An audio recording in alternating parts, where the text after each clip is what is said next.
Hello and welcome back to Hot to the Top. Hope you're all doing well today and you're all strapped in, ready to go for two of the biggest games coming up of the entire season. Young Boys and Basel await us. The eagle-eyed amongst you will have noticed actually there's a friendly against Maribor scheduled in between as well. I keep having to cancel the friendlies because the assistant manager keeps arranging them. Again, this one's obsessive friendlies as well, so we've had to cancel quite a few of them because they just seem to pop up randomly in between games. Anyway, since you were last here, we've done the winter break and we are in the midst of the transfer window where we've made no transfers yet.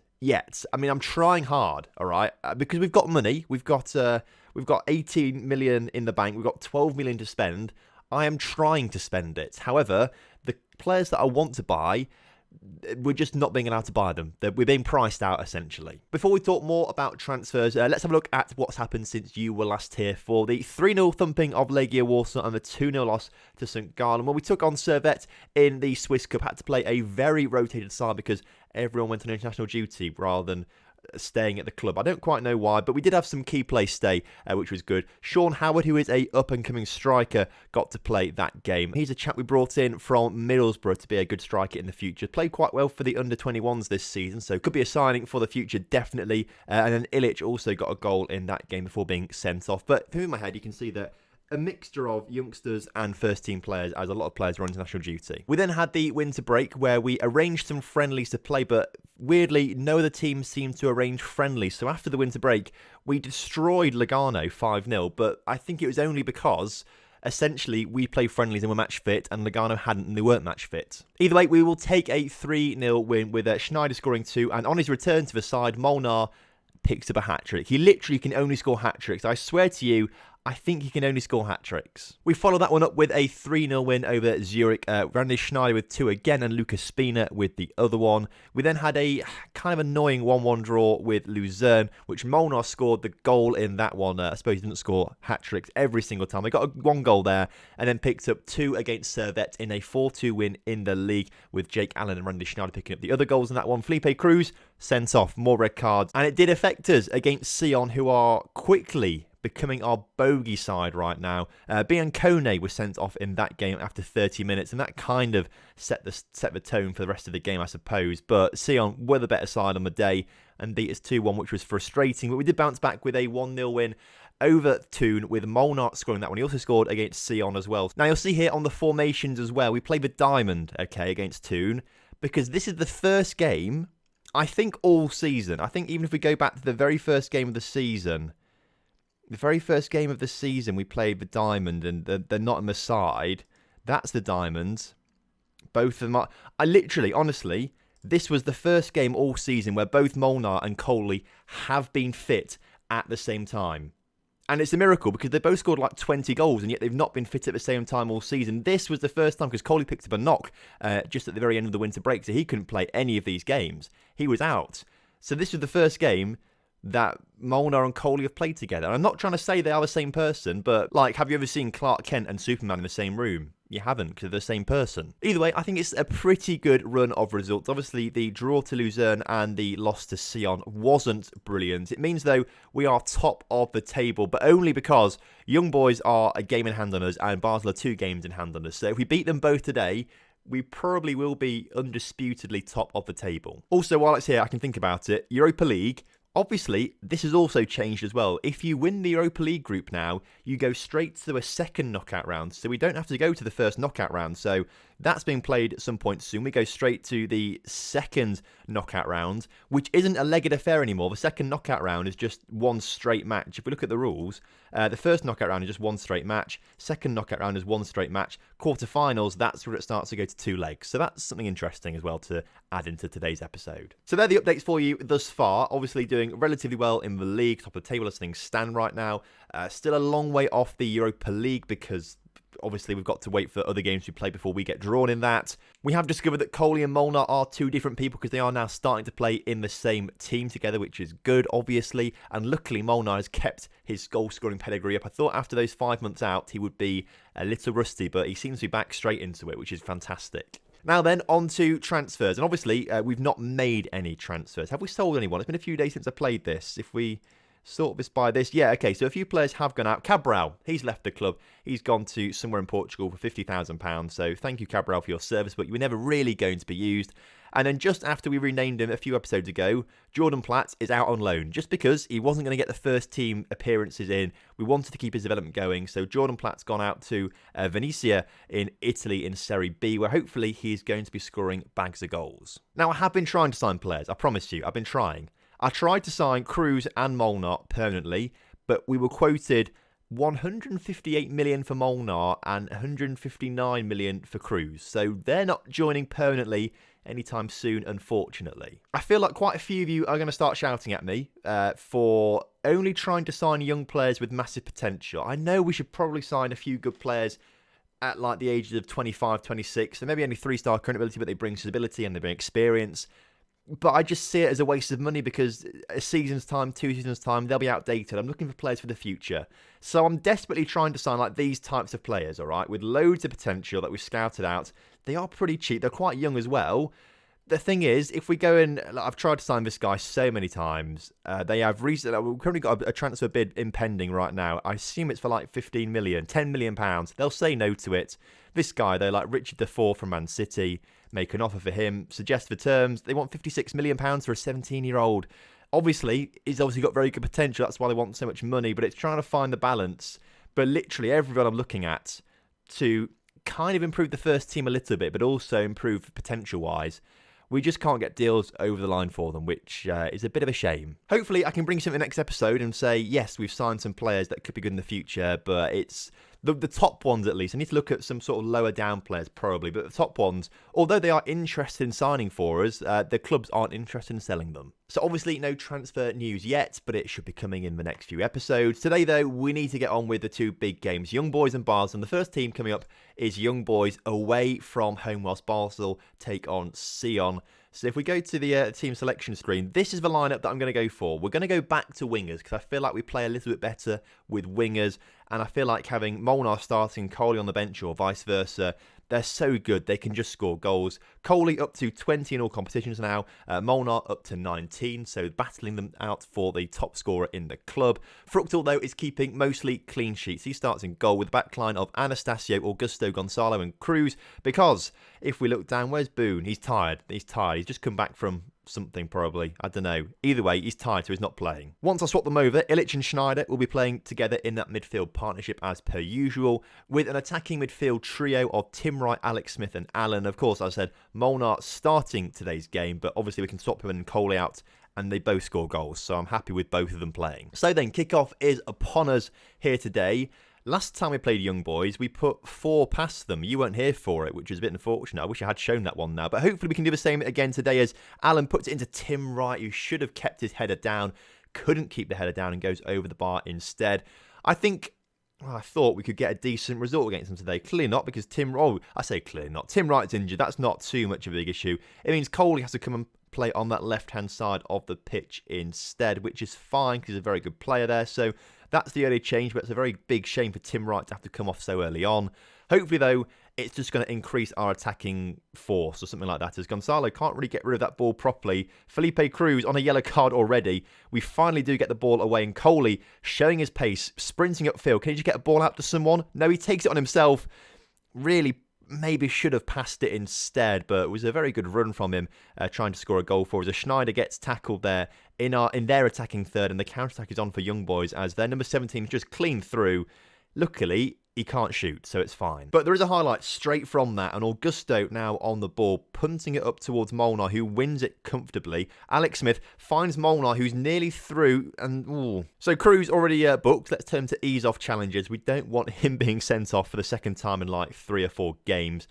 We are putting the ball into the middle though, but it has been cleared, and Young Boys coming on the counter-attack, looking dangerous down that left-hand side. We seem to have covered it off, but somehow then number 9 got on the end of that pass. That should not have happened. Luckily, it's been saved. There is another thing I didn't tell you about. Augusto should have made that tackle there, but it didn't. I was thinking, what are we paying Augusto for?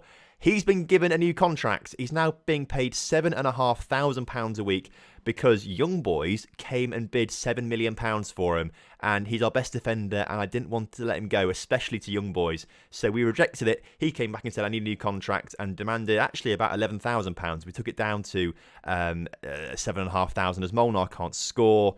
Also, on the speaking of contracts, or the topic of contracts, I think we showed Coley getting his new contract last time as we could win a penalty. So Coley's on a new contract, but also Randy Schneider's on a new contract because another team came and bid £6 million for him. I can't remember who it was now. He steps up to score the penalty, which is fantastic. Brilliant stuff there. But someone came in for Randy Schneider. He's on a new contract of £9,000 a week, which is probably worth it. But it's a lot of money, but he is playing very well this season for us. So I think it's worth it. Either way, for those of you telling me that I was really cheap, there we go. I'm not so cheap there, but they're players that we've already got and I wanted to keep hold of because they are irreplaceable right now. I was happy to let Yuan go earlier on in the season because he was replaceable. We had Cole, we had Molnar. He wasn't going to play so many games, so he already was replaced in a way. But people like Schneider, people like Augusto, right now, no one else better coming through in the team or was near to them really, if we're honest with ourselves.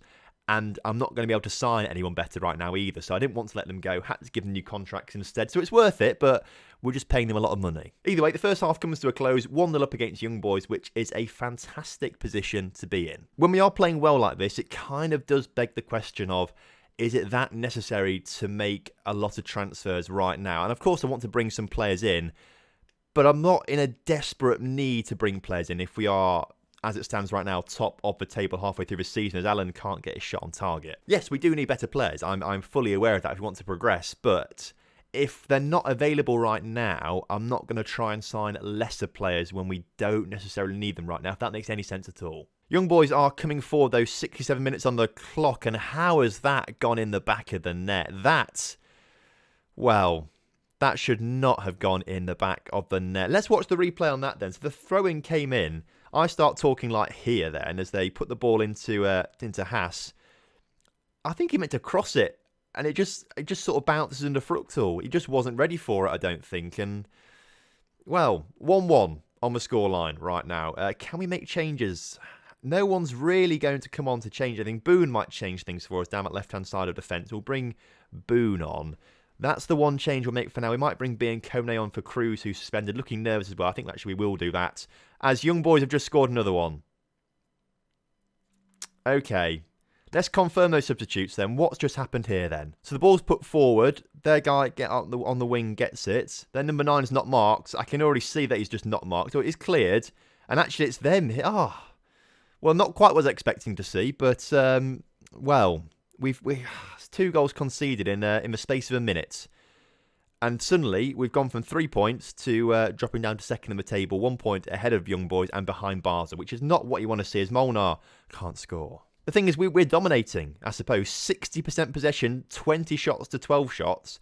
Really, this is our game to win right now, but we're losing it. If we don't win this now or get a draw out of this, I'll be so upset because I think we deserve it. We deserve it a lot. 25 shots, they're 12 shots now. The time it's taken them to have 1 shot, we've had 5 shots, and yet here they come, winning a penalty. So then, Young Boys to put the dagger in our hearts. Idrisi steps up, and Fruchtel goes the wrong way. And so as the game comes to its close, this is a game filled with regrets, I think. Filled with regrets and how we should have done better, really, when you think about it. So, not a great result. We go second in the table. Basel going ahead of us with 2 games in hand on us. We need to beat them today. We have to beat them today to stand a bit more of a chance of staying top of the table, really. Oh, you hate to see it. Tim, I'm so sorry. 8 to 10 months Tim Wright is out injured for. Damaged cruciate ligaments. That is devastating. And no wonder that's had a massive impact on his bravery. It's gone straight plummeting down. Phew. You hate to see it. Now, luckily, Tim, you're only 18 years old, so you can recover from this. That potential is still going to be there. It's just, it's going to be difficult coming back. It also means we don't have a left winger now, that's a big problem. Oh, no, we do. We've got a guy that we signed over summer who's currently in the under-21 squad, but didn't actually turn out to be that good. But he can play there temporarily. So Leon can come in for now. We'll move him into the first team squad. However, he's not Tim Wright. So I'm going to have to look out now, definitely, for a left winger to bring in. Not the way you want these kind of things to go. I need to cancel this friendly with Maribor. And then, of course, Basel coming up, which is also a massive challenge. Which is going to be made harder, because Felipe Cruz and Gonzalo are both out of the next game because they've picked up too many bloody yellow cards. Cruz on 9 yellow cards for the season now. Congratulations, Cruz. Gonzalo, you are on, if we have a quick look, 14 yellow cards. Okay. I don't even have get stuck in as a thing. I don't have that turned on. So I just don't understand why they get so many yellow cards. Look, this is what I mean. My assistant manager, he just randomly... This is the 25th of January. I literally just cancelled the friendly against who we were playing. And now we've got... Why? I don't understand it. And that £10 million bid for that winger has also been... If we just suggest terms, they want £76 million. We're never going to get him for... anywhere near that, unfortunately. You love to see this. The youth and training facilities have finally been upgraded. There's obviously been delayed a little bit. I thought they meant to be done earlier than January 24th. But we've now got superb youth facilities and excellent training facilities, which means that we've got 4-star training, 4.5-star youth facilities. Brilliant. Can we ask for these again? Make board request, facilities, improve youth facilities. And they've said yes to that, but it's going to cost a lot of money. Training facilities aren't even on there, so I presume we just can't ask for that at the moment for some reason. How much are these planned facilities going to cost, though? Only $5.5 million, so that's not too bad. Right, get out of here, all right? Dortmund are putting a £7 million bid in for a player that I think I've already bid about £10 million for. Oh, I bid 1.8 million. Okay, let's go for 5 million for this player. And suggest that, just make those terms, and because I'd be so cross if they got him and we didn't get him. I've been working on him for months. I say months, days probably, if I'm honest with you. But still, you know, it's the thought that counts, and I've wanted him. He should want to come to us. Why wouldn't he want to come to us and play first team football at 17 rather than wait 2 or 3 years before he can play first team football at Bayern Munich and win the Champions League? We can do that for you. We can do that for you. Good stuff, though, because Cruz claims the Player of the Year in the Super League, which is fantastic. Cruz has been just phenomenal, really. Phenomenal this season. Coley is named as Talent of the Year, so Young Player of the Year, essentially. And how many players have we got in Team of the Year? 5. We've got Fructal, Augusto, Illich, Coley, and Cruz. Molnar, surprisingly, not there. Yuan, Boone, and Gonzalo on the bench as well. It's pretty decent. Young boys won the league, but they've only got 2 players there. It just shows that we should have won the league last season if we didn't fall apart at the last second. So the game against Basel's come around pretty quickly. Obviously, changes need to be made because of suspensions and injuries. So Tim Wright has to come off for Dajaku to come on that left-hand side to make his debut today.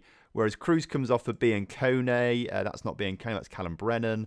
But Callum Brennan will come on the pitch anyway for Gonzalo. And then these 2 have got to come off for various other players. Bozanovic being one of them. And then have we got another defender on there? Not really, have we actually? Sosa can come on the bench instead. So they're the changes that we'll make.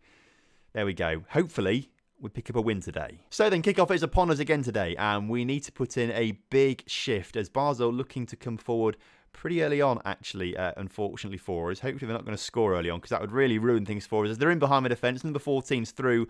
Fructal showing us why he is the goalkeeper of the year. Another highlight, though, for Basel, by the looks of things. So they're coming pretty thick and fast, so that we have got the ball off them. And Alex Smith, who is making small improvements. Obviously, last episode we spoke about him not being brilliant. He's making small improvement, but he's still not the player that we expect him to be, as we do retain possession. Smith coming forward with it now. Playing it out towards Allen. Allen cutting inside. Go on, lad. Have a shot. Oh, he's got it on target at least, which is saying something. The highlight, though, seems to be continuing, and it's going Basel's way as they come down the right-hand side of the pitch. They get the ball back into their number 14, who's looked dangerous, and it's just about cleared off the line there by Callum Brennan. If we can just calm things down now for the next 20 minutes or so and just sort of build up the possession, build up the shots, like we are doing now, actually. 58% possession, 8 shots to 4 shots. Again, we're showing that we are the better side on the pitch, but we're just not showing it in the most important stat of all, which is the scoreline. As Schneider into Allen gets blocked, and now here come Basel on the counter-attack just because the shot's been blocked. Like, that's just how unlucky we've been getting, I suppose, in a way, and they nearly score from it. Either way, half-time, we are up on the stats, but it's still 0-0 on the score sheet. Aggressively, avenge last time playing against Basel. Do that, please, boys. Maybe we need to switch things up a little bit. Maybe. I mean, Dajaku's not having a great debut, He's missed a few shots. As I say that, they literally combine to score a goal. The corner came in.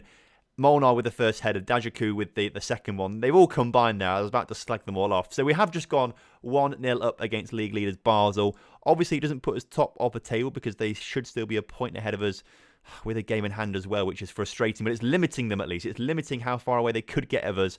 Schneider coming forward on the ball, plays it out to Dajaku, the goal scorer, who suddenly sprung into life, gets past 2 defenders and nearly scores, to be fair, as Alan can't quite keep possession there. And Basel looking to bring it out from the back. Can they do anything with it, though? Not really. I mean, I was going to switch formation and bring El Hadj Coley on, but I think we'll just take Molnar off and keep the wingers on and bring Coley on instead. I did forget to put Boone back on the pitch. That's one thing I did forget to do. So we'll swap him and Anastasio around as well. Dajaku on the ball then for us. Augusto putting it up to Anastasio before he comes off the pitch to put the cross into Alan in the middle, who just skies it completely. Come on, lads. 20 minutes to hold on. If we can get one win out of today's episode, I will be happy, especially if it's against Basel. If there was one team I'd rather beat, it's Basel, because they are the team threatening us at the top of the table. As it actually happens, Young Boys have just dropped behind Luzerne. Now, I must have missed some fixtures, obviously, with anyone going on right now. But I'm presuming that means that Young Boys lost to... Did they lose to Luzerne? I mean, they beat us, then lost 2 in a row, Sion and Toon. That's really frustrating, actually, because they beat us but lose to loads of really crap teams around us. That's actually really annoying, actually, that they're in bad form, but they still managed to beat us. Either way, they've lost their next 2 games. They dropped down to 4th, and Luzerne go ahead of them into 3rd. Is this a changing of the guard? Are we about to see the first real shake-up in the Swiss Super League? Are Young Boys no longer going to be a top 2 staple? I don't know. Maybe that's going to change. We've still got a long way to go left this season as Basel coming forward on the counter-attack in numbers. This is not what I want to see as... Number 16 on the ball for them. Can't get it into the middle. Dajaku collects it. And now we are on the counter-attack as Coley's been put forward. Come on, Coley. Can't score. We scored. We've scored a goal. It's actually an own goal. I wasn't really paying attention as to what happened. I didn't think this corner was going to amount to anything, so I didn't talk about it. And really, it got cleared. Schneider puts the ball back in the middle. Illich into Smith, who shoots, and it was going wide until it hit that defender and goes in the back of the net instead. So we've been granted an own goal. But it's now a 2-goal lead, which means I think we should be winning today's game, which is good. And as you can see from the league table, the top 4 is pretty much decided. But I'd say it's anyone's game for the title. I mean, Luzerne have come out of nowhere. They could win the title even, which would be an upset, I would say. Perhaps an upset a little bit. But we want these teams to come up. We want some more teams to challenge. It's good to have a bit of change and things like that. Basel looking for a consolation goal. Bianconi clears that one and Alan puts it up towards Coley and said, can we grab a 3rd at the end of today's game? We can. Coley gets his 21st of the season and properly wraps up the 3 points today. So somehow this has taken me an hour to record. It's 59 minutes, 26 seconds right now I'm on the recording. I'm not quite sure why or how that's taken me so long to record literally a week of footage, like 2 games. Usually that takes like half an hour. Somehow an hour today. Obviously, you won't watch an hour's long video. It might be like 20 minutes or 25 minutes, something like that. I don't quite understand why it's taken so long. But finally, a very good game from Alex Smith there, an 8.2 rating, which is fantastic to see.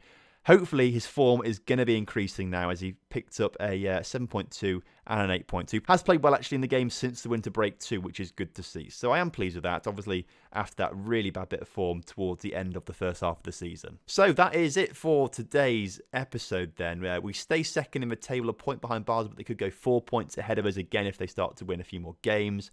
Next episode then, I think actually we come back for the Luzerne game because they're second in the table now, or 3rd in the table behind us, and then play the Europa Cup second knockout round game as well, which would be good fun. So join me for the next episode where hopefully we've made a couple transfers by then. I'm going to try my best to. Thank you very much for watching today's video. I hope you did enjoy it. If you have done, please do drop a like and subscribe to the channel if you're new around here. And I'll see you next time for some more Hop to the Top. Have a good one. Goodbye.